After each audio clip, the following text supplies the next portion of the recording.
كيف الشباب؟ اليوم رح اقول لكم شو التكنيك الصحيح بالنسبة للكتف الأمامي. رح نحكي أول شيء عن الدمبل، وكمان رح فرجيكم البار بريس كيف بنعمل. طيب، أول شيء قاعدة رقم 1، كوعك مضبوب شوي لجوا، يعني كوعك هذا شوي مضبوب لجوا، لا تفتح لورا كوعك ولا تقدم كثير كوعك لقدام، شيء بسيط مضبوب لجوا. اوكي، فتحة ايدك من هون، ايدك بدها تكون بعيدة عن كتفك تقريبا 10 او 15 الى 20 سنتيمتر. هي لا تفتح كثير لبرا لانه رح تشغل البايسبس، ولا تسكر كثير لجوا رح يخف اللود عن الكتف، فخليها متوسطة بهذا الشكل. اوكي، ولما تطلع لفوق في شغله بدي اقول لكم عليها. لما تطلع بالدمبل لفوق، هذا الدمبل ما يكون ورا، يعني لا تطلع هيك، رح ينأذى كتفك، هي إصابة مباشرة، وبخف اللود عن الكتف الأمامي، وبنفس الوقت يعني هيكل الكتف كتير بينأذي بسبب رجعة الكوع لورا أو رجعة الدمبل لورا. فإذا هذا هو التمرين. الدمبل بده يكون فوق جبينك، هذا جبينك من هون، هذا هو الدمبل. هي الحركة، كوعك شوي مضبوب لجوا، الدمبل عند دقنك من تحت، ما تنزل كثير لتحت. اوكي، بعيد عن كتفك 15 سنتيمتر تقريبا، وبتطلع لفوق بهذا الشكل. لا ترجع كثير لفوق ولا تقدم كثير لقدام، خليه فوقك تماما، فوق جبينك. بتعصر كوعك من تحت، تعصره يعني البايسبس بتعصرها على كتفك. هذا هو التمرين. بالنسبة لتمرين السميث بار الأمامي، فتحة الإيد مثل ما أنتم شايفين، بعيدة عن الكتف تقريبا 10 إلى 15 سنتي، ولا تنزل لتحت على الآخر، لا ترجع كثير لورا على الآخر بظهرك، خليك متوازن، وكوعك شوي لقدام، وبتطلع كامل لفوق، وبتنزل بس لعند دقنك لهون، ما في داعي تنزل لتحت، فقط لهون، وبتطلع لفوق بشكل كامل. هذا هو التمرين. لا تدفش البار لقدام، اذا بيكون الوزن كثير ثقيل رح تصير تدفش بالبار لقدام مشان تعرف تشيله، او تشد براسك لورا وتعمل لقدام، تدفش لقدام لترفع الوزن. حاول دائما خلي كواعك مرتخيين لتحت، يعني لقدام شوي، لانه اذا رجعوا لورا رح تصير تدفش بالبار لقدام، فخليهم هيك وادفع لفوق، سكر كوعك على كتفك. هذا هو التمرين. بالنسبة لتمرين الدمبل الأمامي اللي هو هذا، رح أعطيكم من أكثر من اتجاه. أول شيء فتحة رجليك على قد كتافك، تمام؟ من الجانبي من هون، ظهرك جالس وشوي لقدام، شيء بسيط، وبتطلع بالوزن بكوعك بهذا الحركة. هذا هو التمرين. حاول لا تطلع لبرا، حاول تجيب ايدك شوي لجوا. هذا هو التمرين. اعصر على كتفك الامامي، عصر هيك على هذا. اوكي، يعني هيك من جنب هيك.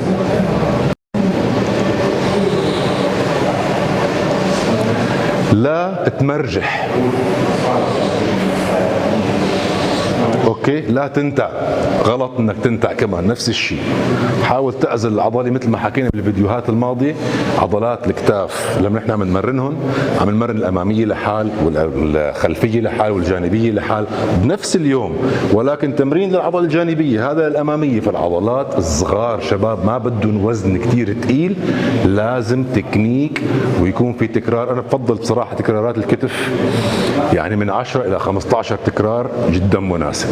هذا كل شيء اليوم. اتمنى انه هاي الفيديوهات عم تفيدكم حتى لو الامكانيات جدا بسيطه.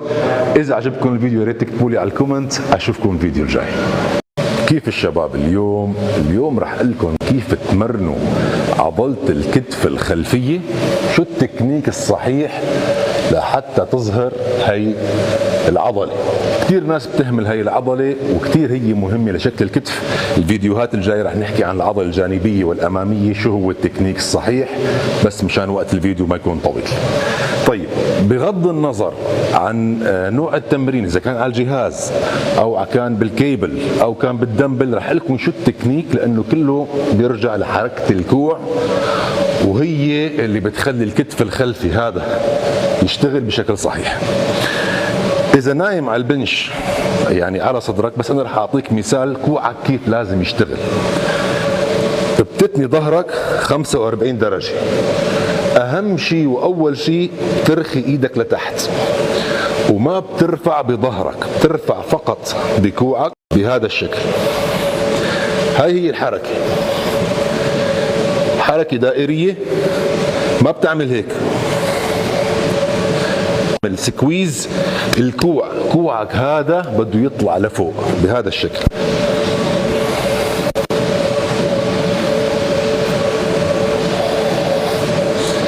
إذا رفعت كوعك لقدام كتير راح الكنترول، ما راح تعرف تحس بالعضلة 100%. وإذا رجعت كوعك كتير لورا راح تستهدف عضلات الظهر والجناح أكثر.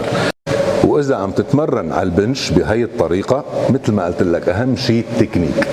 أول شيء بتعمله بترخي كتفك لتحت، وصدرك بضل لازق بالبنش، لا تطلع بكتفك لفوق، كتفك بده يضل لتحت.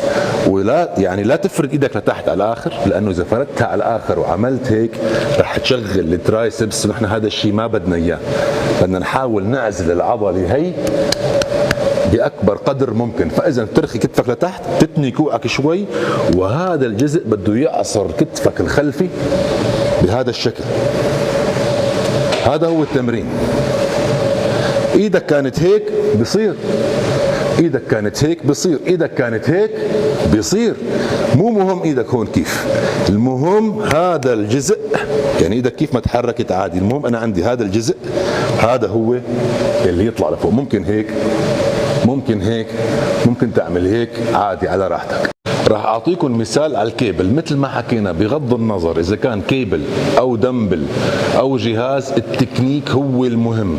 التكنيك الصحيح، كتفك دافش لقدام بهذا الشكل.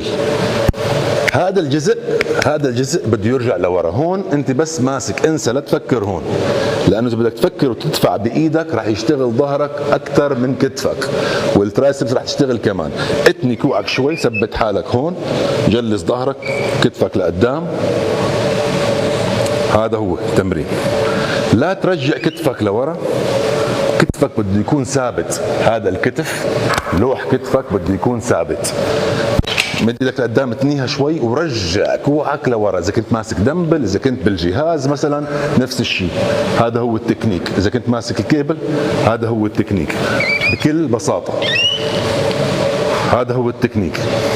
اهم شيء يكون ظهرك جالس وكواعك لقدام مدفوشين، يعني كتفك مرتخي لقدام، وحاول تتني كوعك شيء بسيط. اذا بدك تخلي كوعك جالس على الاخر وتعمل هيك، رح تحط لود على الترايسبس اكثر من الكتف.